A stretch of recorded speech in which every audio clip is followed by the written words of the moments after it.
तो आज हम एक ऐसी सच्ची घटना की बात करने वाले हैं जो हुई थी उत्तर प्रदेश में। और ये कहानी मतलब रोंगटे खड़े कर देने वाली है। सब कुछ एक बिल्कुल नॉर्मल सी शाम को शुरू हुआ, लेकिन फिर वो शाम एक भयानक अनुभव में बदल गई। तो यही सवाल उठता है कि क्या कोई सच्ची घटना इतनी ज्यादा डरावनी हो सकती है। चलिए पता लगाते हैं, देखते हैं कि आखिर उस रात हुआ क्या था। तो कहानी शुरू होती है एक बस स्टॉप से। एक बिल्कुल कह सकते हैं आम सी शाम थी। सब कुछ एकदम नॉर्मल लग रहा था। पर जैसा कि ऐसी कहानियों में होता है, ये शांति ज्यादा देर तक नहीं रहने वाली थी। इस कहानी का जो मेन कैरेक्टर है उसका नाम है रोनित। 15 साल का एक स्टूडेंट है, उत्तर प्रदेश में रहता है। मतलब बिल्कुल एक आम सा लड़का, अपनी रोज की जिंदगी, स्कूल, ट्यूशन, बस यही सब।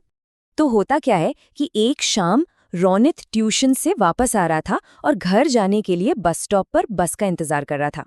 तभी उसकी नजर पड़ती है एक बूढ़ी औरत पर। वो बेचारी अकेली बेंच पर बैठी रो रही थी। अब रोनित का दिल थोड़ा नरम था, तो उसे देखकर बहुत बुरा लगा। और बस यहीं से कहानी एक बहुत ही डरावना मोड़ लेती है। रोनित एक अच्छा लड़का होने के नाते आगे बढ़ता है और अपनी पानी की बोतल उस औरत को दे देता है। लेकिन अगले ही पल सब कुछ बदल जाता है। वो औरत एकदम से रोना बंद कर देती है और रोनित को एक ऐसी अजीब डरावनी नजर से घूरने लगती है कि उसकी रूह कांप जाए। अब तक तो बस नजरें ही डरावनी थीं, पर अब कहानी उस पॉइंट पर पहुंचती है जहां माहौल पूरी तरह बदल जाता है। उस औरत के मुंह से जो अगले शब्द निकलते हैं वो रोनित के दिल में खौफ पैदा कर देते हैं। वो औरत रोनित से पूछती है, मेरा पति कहाँ है जानते हो? मुझे अभी बताओ, वरना तुम्हारे लिए अच्छा नहीं होगा। सोचिए, ये कोई सवाल नहीं था, ये तो एक सीधी सीधी धमकी थी। अब ये अजीब सा सवाल और धमकी सुनकर रोनित घबरा गया और 2 कदम पीछे हट गया। उसके दिमाग में पहली चीज यही आई कि शायद इस औरत की दिमागी हालत ठीक नहीं है। और ये सोचना बिल्कुल नेचुरल भी था, है ना? कोई भी पहले तो यही सोचेगा। लेकिन रोनित जो सोच रहा था वो सच नहीं था, बल्कि सच तो कहीं ज्यादा भयानक था। क्योंकि उसने अगला जो नजारा देखा उसने उसके होश ही उड़ा दिए। ये साफ हो गया था कि ये कोई आम औरत नहीं है। वो औरत अपनी बेंच से उठती है और धीरे धीरे रोनित की तरफ बढ़ने लगती है। उसकी चाल में ही कुछ ऐसा अजीब था, कुछ ऐसा डरावना कि रोनित अंदर तक हिल गया।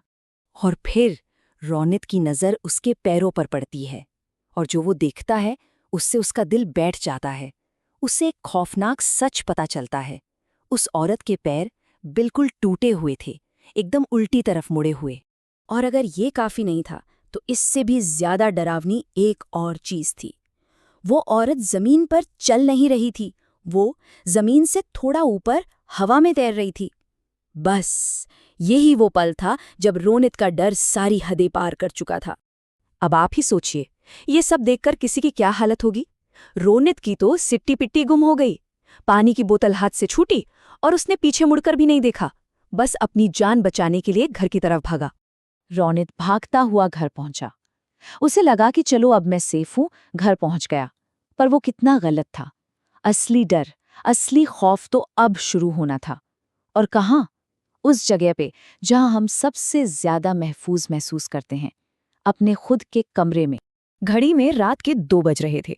वो वक्त जब पूरी दुनिया सो रही होती है, चारों तरफ एकदम पिन ड्रॉप साइलेंस। और इसी वक्त अजीब चीजों का डर भी सबसे ज्यादा लगता है। और तभी रोनित की नींद अचानक किसी के रोने की आवाज से टूटती है। वो हड़बड़ाकर उठता है और सामने जो देखता है उसके तो होश ही उड़ जाते हैं। वही औरत, बस स्टॉप वाली वही औरत, उसके बिस्तर पर बैठी थी और रो रही थी। और इस बार सिचुएशन और भी ज्यादा भयानक थी। याद है वो पानी की बोतल जो रोनित ने उसे दी थी? बस स्टॉप पर वो पानी से भरी थी, लेकिन अब रोनित के कमरे में उस बोतल में पानी नहीं बल्कि खून भरा हुआ था। इससे पहले कि रोनित कुछ भी समझ पाता या कुछ कर पाता, वो औरत उस पर झपट पड़ती है और सीधा उसका गला दबाने लगती है। और वो चिल्ला रही थी बार बार एक ही बात कि रोनित ने उसके पति का खून किया है। ये हमला तो भयानक था ही, लेकिन इसके बाद जो हुआ उसने इस पूरी घटना को हमेशा हमेशा के लिए एक मिस्ट्री बना दिया, एक अनसुलझा रहस्य। अब अपनी जान बचाने के लिए रोनित जोर जोर से चिल्लाने लगा। उसकी चीखें सुनकर उसके पेरेंट्स भागे भागे उसके कमरे में आए। उन्होंने फौरन लाइट जलाई और जैसे ही लाइट जली वो औरत गायब, जैसे कभी थी ही नहीं।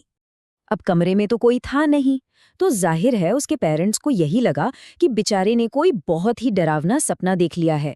उन्होंने उसकी बात पर यकीन नहीं किया और इस वजह से रोनित अपने इस डरावनी एक्सपीरियंस में और भी अकेला पड़ गया।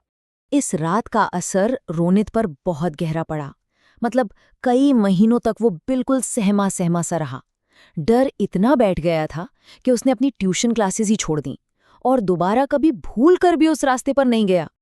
तो आखिर में ये कहानी हमें एक सवाल के साथ छोड़ जाती है कि जो कुछ भी हुआ, क्या वो बस एक बहुत बुरा सपना था या फिर कुछ और था, कुछ ऐसा जिसे हम समझ नहीं सकते। हो सकता है साइंस इसे एक नाइटमेयर या हेलुसिनेशन कहे, लेकिन रोनित के लिए वो एक ऐसी हकीकत थी जिसने उसकी जिंदगी हमेशा के लिए बदल दी। और शायद यही बात इस कहानी को सबसे ज्यादा डरावना बनाती है।